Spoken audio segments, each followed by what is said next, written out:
Welcome to Choice Classic Radio. Like us on Facebook, subscribe to us on YouTube, and help keep this show alive by donating at choiceclassicradio.com.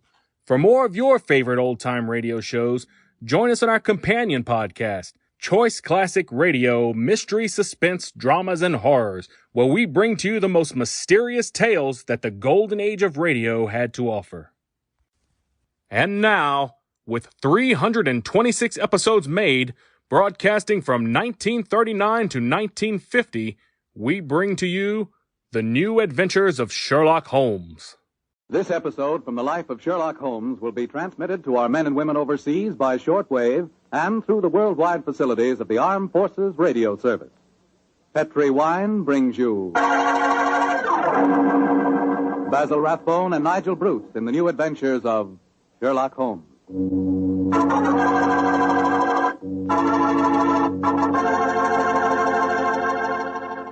The Petri family, the family that took time to bring you good wine, invite you to listen to Dr. Watson tell about another exciting adventure he shared with his old friend, that master detective Sherlock Holmes.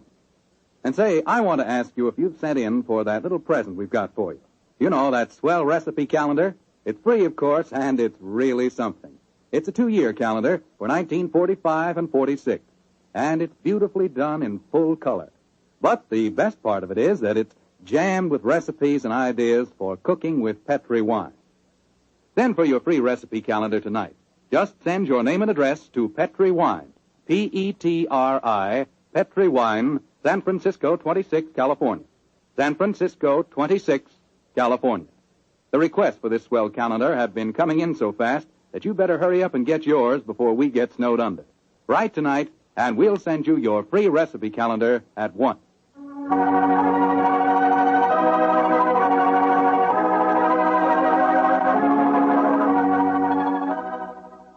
And now for our weekly visit with the good Dr. Watson. Let's see if he's waiting for us.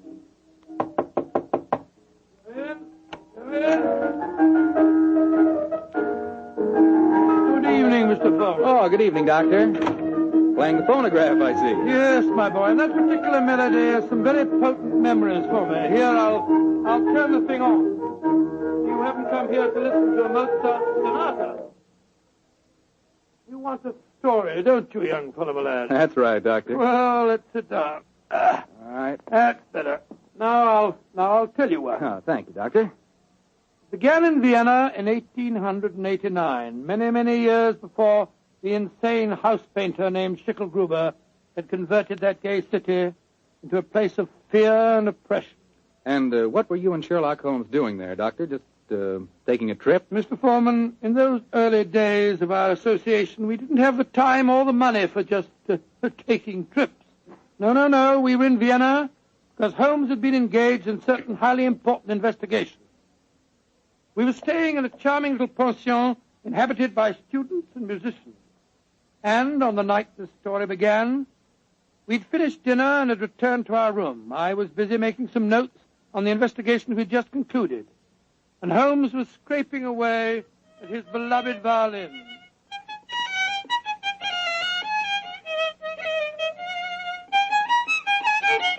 Confound it. What's wrong? Why can't I get it? Oh, it sounds very pretty to me. Pretty, really, old chap. I'm an amateur. A heavy-fingered one at that. Listen to this. Oh, sounds like a fiddler at an Irish wake. Oh, take it easy, Holmes. Take it easy. There's no need to fling the violin down like that. What's an old chap? Why, with all your other excellent qualities, are you not a pianist? What's a piano got to do with it? In this case, everything. There's a piano in this room, and if you could play it, the Mozart sonata I'm struggling with might have some meaning. Come in. Oh, good evening, Fräulein. You wish to see me? You are Herr Sherlock Holmes. That is my name. Then, I wish to see you. I'm Lea Uhlenstein. I live here in this pension. How do you do? This is my friend, Dr. Watson. How do you do, Herr Doctor? I'm very glad to meet you, my dear Lea. Fräulein Uhlenstein, may I pay my tribute to the brilliance of your piano playing? You have the exact precision of phrasing that Mozart demands. How do you know of me? Both Dr. Watson and I were present at the command performance you gave at the Imperial Court a fortnight ago. Hey, curious, I knew I'd seen you somewhere before. My friend was just expressing the need of a pianist as you walked in, young lady. Perhaps the I'm two of sorry. you... I do not play with amateurs. Amateurs? Well, really? I do not mean to be rude. It's just that my life is dedicated to my professional career. I quite understand, Fräulein. And now please tell me, what can I do to help you? I must presume you've come to see me in my professional capacity. Jawohl. That is correct, Herr Holmes. Though I realize to a great detective like you, my problem must seem quite trivial. I am being blackmailed by a man in this pension. He is Sándor Arpady, a Hungarian painter who lives in the studio upstairs. Sándor Arpady. Yes, I think I've heard of him. Since 2 months now, ever since he know my secret, he's come to me for money, and today he tell me he must have 250 gulden, or he will go to the police. I have not that much money.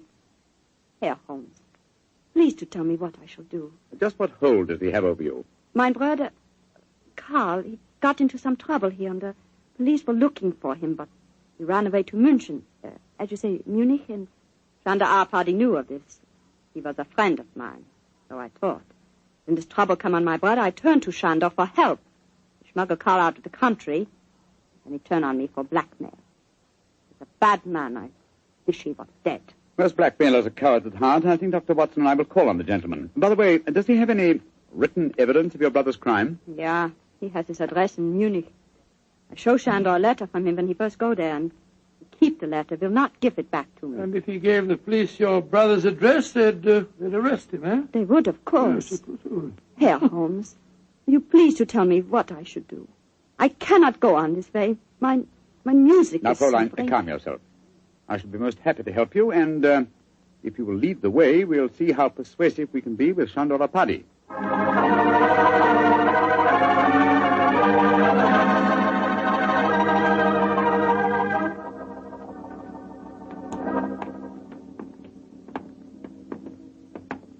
That is the studio, Herr Holmes, at the end of the corridor. I see. Now, remember, young lady, you'd better let me do most of the talking.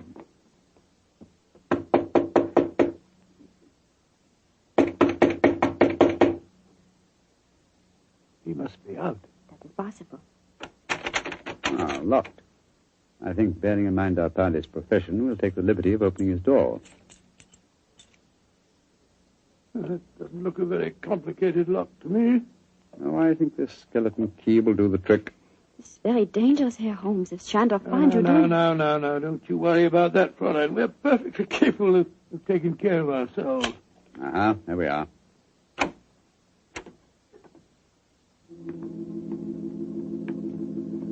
Close the door behind you, will you, Watson? Can't see a thing. I'll strike a match. Oh, Gott in Himmel. Quick, Scott, look at him. Slumped over his desk. Light the gas, will you, Watson? Right you are, Holmes. There.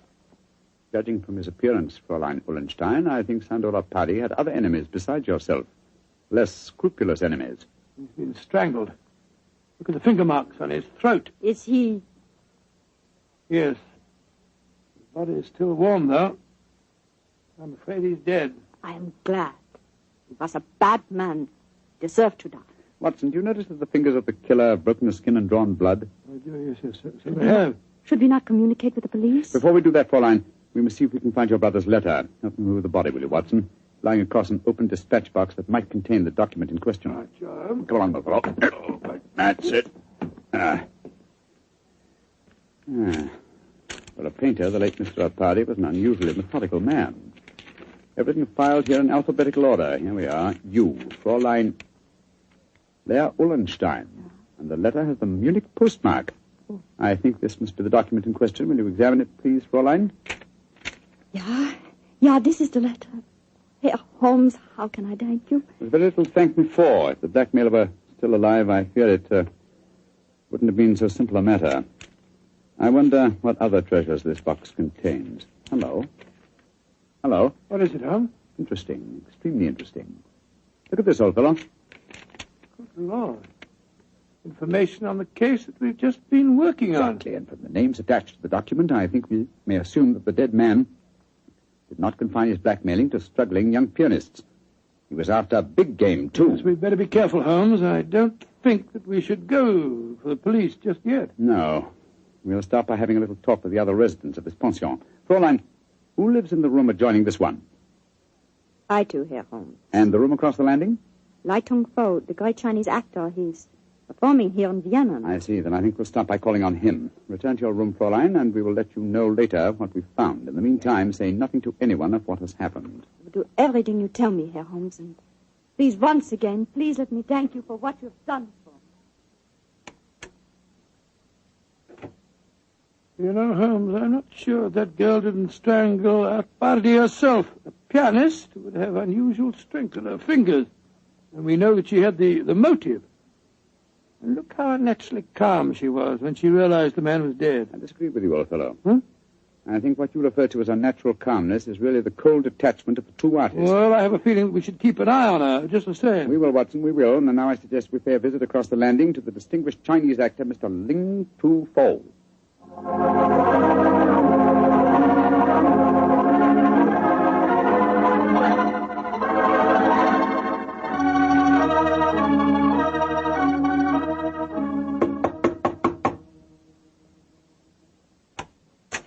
Yes, please. You wish to see me? If you could spare us a moment, sir. But of course, gentlemen. Please to come in. My name is Sherlock Holmes. This is my colleague, Dr. Watson. How do you do, sir? How do you do? I am greatly flattered to meet you. You are not here to see me in your professional capacity, I hope, Mr. Oh, Holmes? no, not exactly. I just wanted to ask you a few questions. Please, to ask me anything. Do you know Shandor Apadi, the painter who lives across the hall? I know him by sight. We nod to each other on the stairs. Nothing more. I see. Have you been in your room most of the evening, may I ask? But yes, I have been sitting here quietly for the past few hours, reading over the Analects of Confucius. No, Confucius. May I ask, sir, whether you've heard any unusual noises this evening? Sounds of a struggle or a cry from the direction of Sandor Apadi's room, for instance? I do not think so. Wait, yes. I think I did hear laced voices in there, and the sound of a cry. About how long ago was this? Oh, an hour ago, perhaps more. Is anything wrong? Has trouble come to Shandor? Sandor? I thought you said you had only a nodding acquaintance with the gentleman. Well, he is a well-known artist. It is only natural I should call him by his first name, Mr. Holmes, even though I do not know him. Has something happened to him? I'm afraid so, but I can't tell you any more about it at the moment. Thank you for your cooperation. We shall see you again, no doubt. Good evening, sir. Good evening, gentlemen. Good evening. That fellow wasn't telling us the truth, you know, Holmes. He seemed very shifty to me. Well, where are we going now? Downstairs to the porter's desk. There's only one entrance to this house, you'll remember. The porter may be able to tell us of any unusual comings and goings in the last hour or two. Come on, old chap, don't dawdle. There's a great deal of work ahead of us.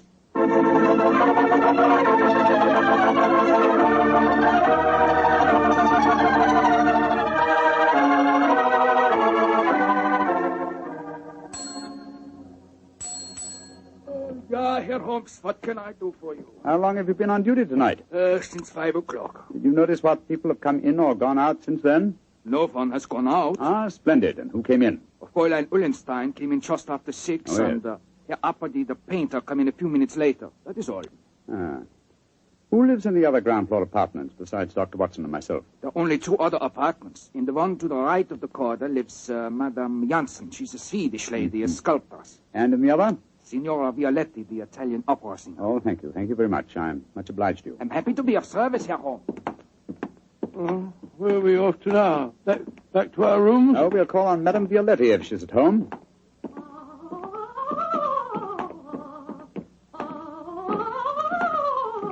It sounds as if she's very much at home.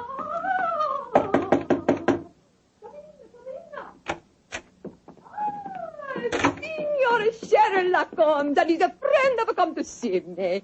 Bravo, bravissimo. I have so much wish to make your acquaintance. Sit down. No, I'm afraid we can only stay for a moment, madam. My friend wanted to ask you a few questions. Yes, Signora. I just wanted to know... I know your questions. Oh. You play the violin. I have heard you. Yes. You want to know whether the great Valeria will allow you to accompany her in a magnificent soprano aria, allo so from Mozart's Il Flauto Magico. Violetti's answer to your question is si. Yes, madam. Forgive me, Signora, but if you don't mind... but that was not one of my questions. It was not. But I will sing it with you just the same. You flatter me, but at the moment there are other things on my mind. Signora Violetti, do you know Shandora Paddy? By his side. That is all. He make eyes at me, but I no pay attention. I do not like ungallant. You haven't seen him this evening? No. I've been alone, reviewing the score at La Traviata.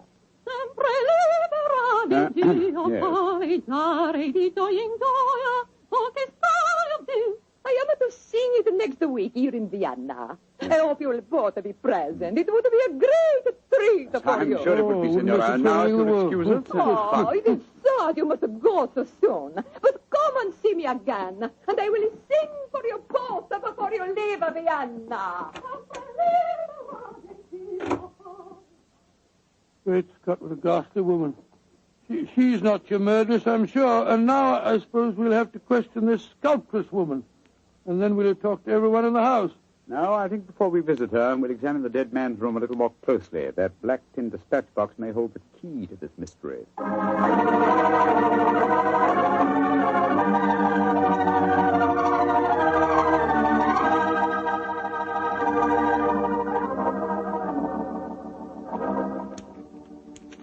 Idiot.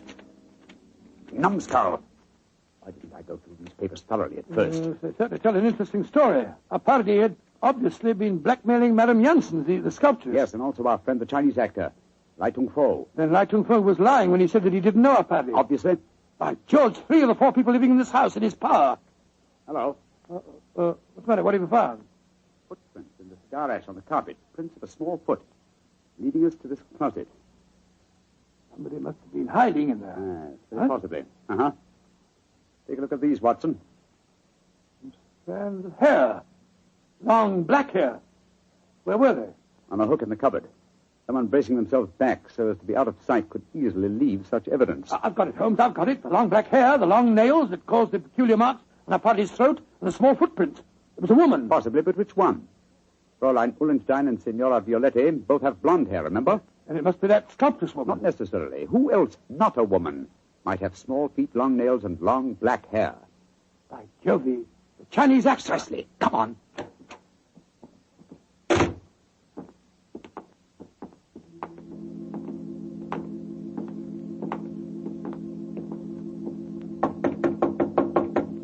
I hope he's still there. Come on, sir. Come on. Let's go in. Holmes, look at him. He's praying. His head's in his hand. Oh, my dear fellow, I'm afraid prayers can do him no good now. He's been strangled. Strangled with his own cue.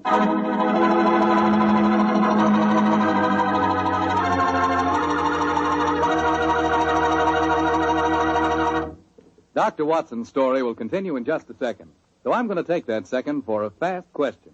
I know you've probably tasted port wine, but have you ever tasted Petri California port? Have you? Because if you haven't tried Petri port, well, you can just tell yourself right now you don't know how good a port can be. Petri port is rich, red, and hearty. But what you want to know is, how does it taste? The answer to that is short and sweet. The taste is terrific. And say, Petri California Muscatel is on the terrific side, too. Petri Muscatel has the flavor and fragrance of real, juicy Muscat grapes. Both wines are perfect after dinner or any time you're sitting around talking with your friends. Try them. They're great. They've got to be, because they're Petri.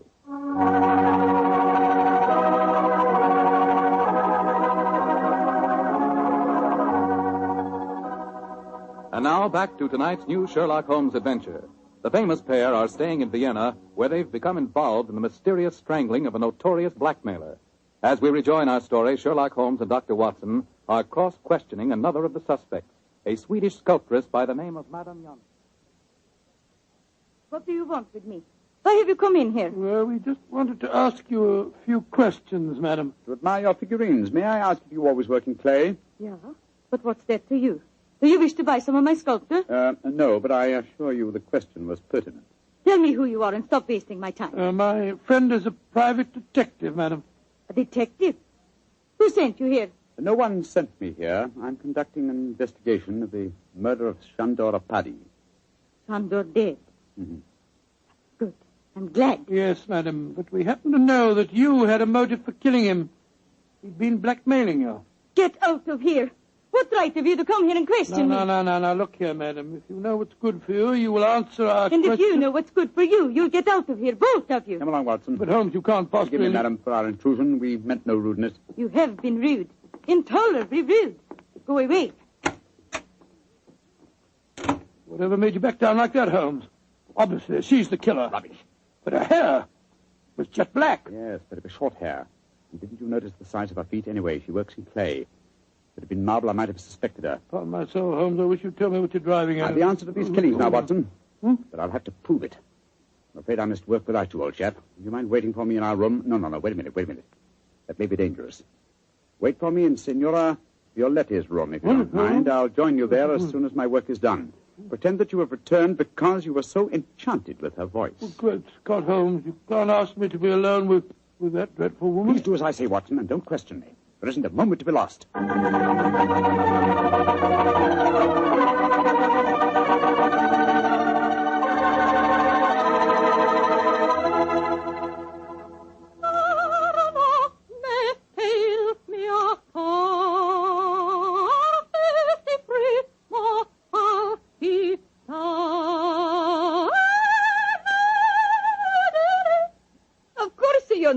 That aria, my dear doctor. No, madam, I'm afraid I don't. You've not heard about great Giuseppe Verdi?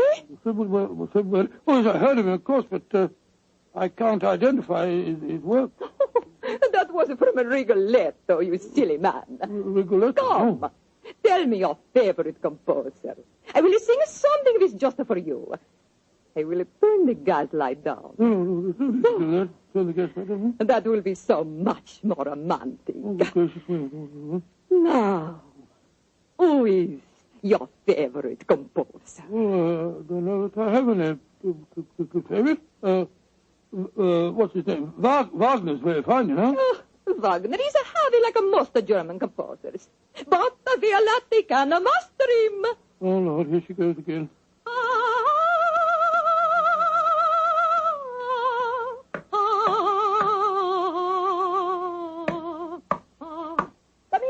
Come in. I cannot see who it is. Come into the light. It is I. Great heavens, a Chinese actor. I am sorry to make commotion, but as we say in my country, those who return from graves speak with double knowledge. Oh, you devil! You devil! I kill you once! I kill you once!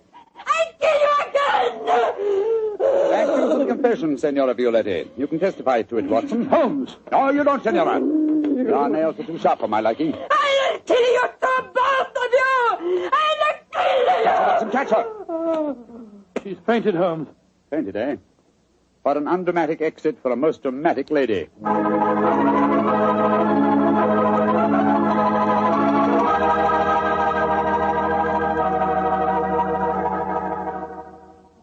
Well, Holmes, now that you've turned Signora Violetti over to the police, perhaps you'd tell me what made you certain that she was the murderess. It was obvious from the beginning that Apari was strangled by someone with long fingernails. When Lai Tung Fo was killed, it ruled him out. Then who was the woman with a motive and long nails? Best of all, no? Elementary, my dear fellow. Was the woman Fräulein Ullenstein? No. Being a concert pianist, her nails were naturally short. The sculptress who worked in clay? Again, no. That would make it impossible for her to mold her delicate figurines. Therefore, Signora Violetti, by the process of elimination, was the only woman with long nails. But why did she strangle the Chinese actor, too? Undoubtedly, he witnessed the first killing. The long black hairs in the closet were from his cue. I presume that later he threatened Signora Violetti, and so he himself was strangled. I still don't understand why she strangled Apardi in the first place. Don't you, Watson? Well, I think you'll find that he's been blackmailing her, too. Remember, he had documents incriminating everyone in the house except her. I think we may assume she killed him and then removed her own papers from the dispatch box. But I'd no proof, and so, well, I had to frighten her into confession. So that's why you disguised yourself as Lai Tung Fu. Yes, I borrowed the robes from his room. It was lucky that the lights were low as I entered. Yes. And it's also fortunate that to the average European, all Chinese look alike. Come in. Ah, Fräulein Ullenstein. We'll be coming in to see you in a few minutes. I've been waiting so anxiously. Is everything all right? Well, from your point of view, my dear young lady, yes. There's nothing more for you to worry about. Oh, I would like to repay you, Herr Holmes. I've done very little for you, but if you really feel that you owe me something... Yeah? Well, perhaps just this once you wouldn't mind accompanying an amateur? It would be a pleasure. What did you wish me to play? A Mozart sonata. But of course. The rondo from the E-flat, I suppose. Ah, that's splendid. Please, Fräulein. You like Mozart, Herr Doctor? Oh, very much, young lady, very much. In fact, I might say he is my favorite composer.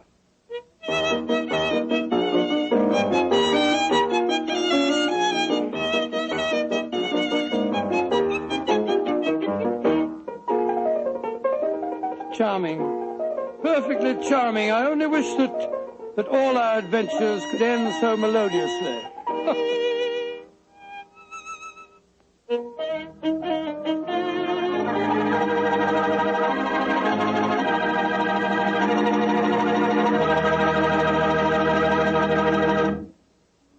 Tonight's Sherlock Holmes adventure is written by Dennis Green and Anthony Boucher and is based on an incident in the Sir Arthur Conan Doyle story, A Case of Identity. Mr. Rathbone appears through the courtesy of Metro-Goldwyn-Mayer and Mr. Bruce through the courtesy of Universal Pictures, where they are now starring in the Sherlock Holmes series. This is Bill Foreman saying goodnight for the Petrie family. This is the Mutual Broadcasting System.